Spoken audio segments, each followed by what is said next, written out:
જૂનાગઢ જિલ્લાના માંગરોળ પંથકના ખેડૂતોએ રાજ્ય સરકાર દ્વારા જાહેર કરાયેલા કૃષિ રાહત પેકેજ સામે તીવ્ર નારાજગી વ્યક્ત કરી। ખેડૂતોનો આક્ષેપ છે કે સરકારે જાહેર કરેલું પેકેજ તેમની અપેક્ષા કરતાં ઘણું ઓછું છે અને તે માત્ર એક ઔપચારિકતા છે। ખેડૂતોએ સરકાર પર આકરા પ્રહાર કરતા જણાવ્યું કે આ પેકેજથી નુકસાનની ભરપાઈ થવાની છે, જગ્યાએ તેને માત્ર ચોકલેટ આપીને મીઠું મોઢું કરાવવામાં આવ્યું છે।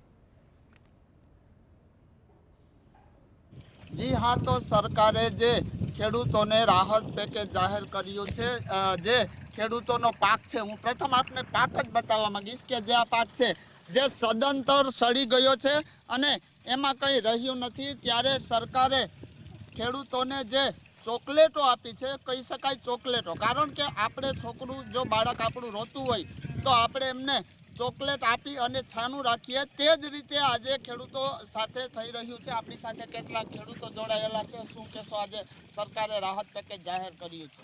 રાહત પેકેજ જાહેર કર્યું તો બરાબર છે, પણ આ વીઘાનો ખર્ચો ન થાય આમાં, અને બાકી બધું હળી ગયું, અમારે તો કંઈ હાથમાં આવ્યું નથી। અટાણે તો દેવા માફી સિવાય બીજો આધાર જ સરકારને નથી ને, બાકી આવતી ચૂંટણીમાં સરકારને ખબર પડી જશે કે હું આ બધું કર્યું છે। આ હતા ખેડૂત, આપણી સાથે અન્ય પણ। શું કહેશો, આજે તમારે રાહત પેકેજ સરકારે જાહેર કર્યું? રાહત પેકેજમાં તો એક હેક્ટરે 6.25 વીઘા થાય, 2 વીઘાની કિંમતનું આ ઓલું ન થાય, આમાં મજૂરી વરે નહીં, તો આનું બિયારણ ક્યાં ગોતવા જવું, ઢોરનો સારો ક્યાં ગોતવા જવો, હવે આમાં શું કરવાનું?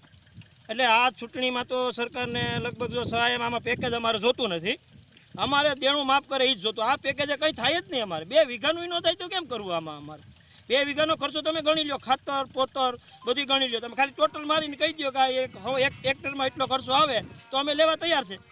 ખાલી હિસાબ કરીને કહી દે કે એટલું છે, બરાબર, તો અમે લેવા તૈયાર છે। બાકી હવે આ ચૂંટણીમાં આવું કોઈ ભેગું થાય જ નહીં, આવડા પેકેજ અમને કંઈ થવાનું છે નહીં, એના કરતાં પેકેજ જ બંધ કરજો, હું તો એમ જ કહેવા માગું છું। તો આ હતા ખેડૂતો કે જેઓ સરકારનું કહી રહ્યા છે કે આવું પેકેજ અમારે જોઈતું નથી, પરંતુ સરકાર આ બાબતે હવે શું વિચારશે તે જોવાનું રહ્યું। માત્ર ખેડૂતોની એક જ માંગ છે કે પોતાનું દેવું માફ કરે, ત્યારે સરકાર શું વિચારશે તે જોશું। સંજય વ્યાસ, GSTV ન્યૂઝ।